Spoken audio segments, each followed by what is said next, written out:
Leo ni siku ya maana kwa sababu nimepata nafasi ya kukutana na wakulima ana kwa ana. Wale ambao nimekutana nao siku ya kwanza, mimi ndio Oparanya broad based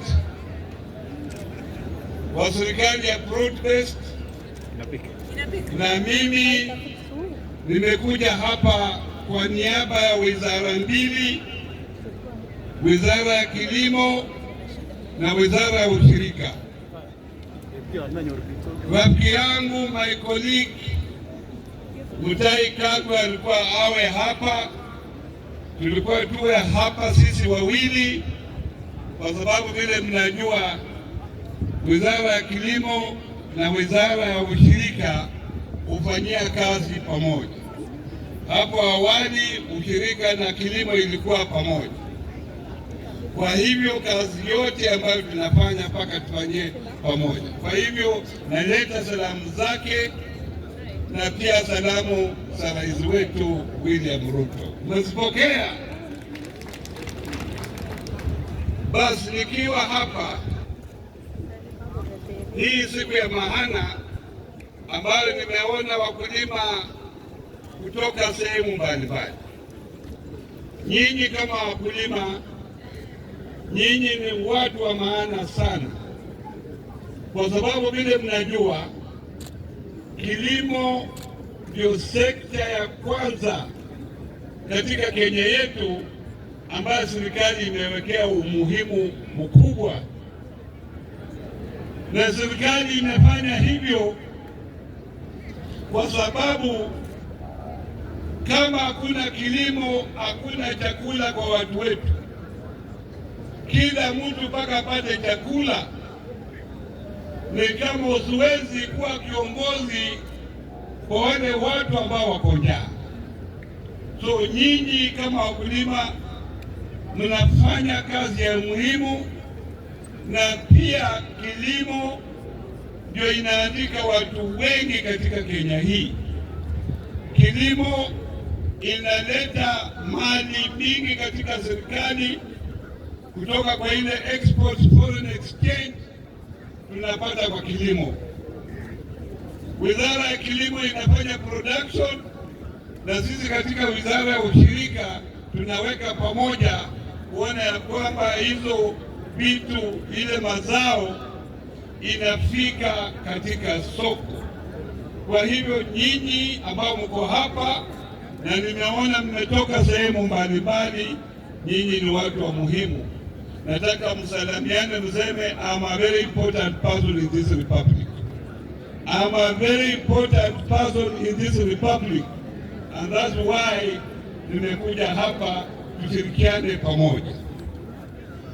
Na kwa hivyo ukiwa mkulima mpaka uamue nataka nifanye kilimo.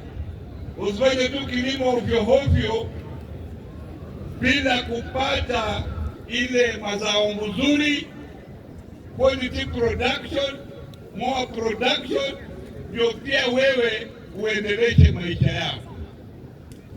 Serikali imeingilia kuona ya kwamba wewe kama mkulima una mahali unaweza kupata pesa za kufanya kilimo yako. Serikali imeingilia kuona ya kwamba wewe unapata mbolea kwa bei nafuu, mbolea ambayo nyinyi mnanunua kila 50 kwa gunia. Pale nje zamani mlikuwa mnanunua kwa shilingi 7,000. Saa hii serikali inapeana kwa 2,500. Hiyo ni intervention serikali imeleta, na kutokana na hiyo intervention ya serikali mazao inaendelea kuwa ya juu. Mahindi imetoka gunia mingi, mamilioni, ambayo unaona bei ya unga imeenda chini. Katika sekta ya miwa, hata miwa saa hii tukiendelea vile tunaendelea hivi kwa miaka 3, miaka 5, hakuna haja ya kuagiza sukari kutoka kule nje. Katika sekta ya kahawa tumenyorosha hiyo sekta. Wale watu middlemen ambao walikuwa hapo imelainishwa.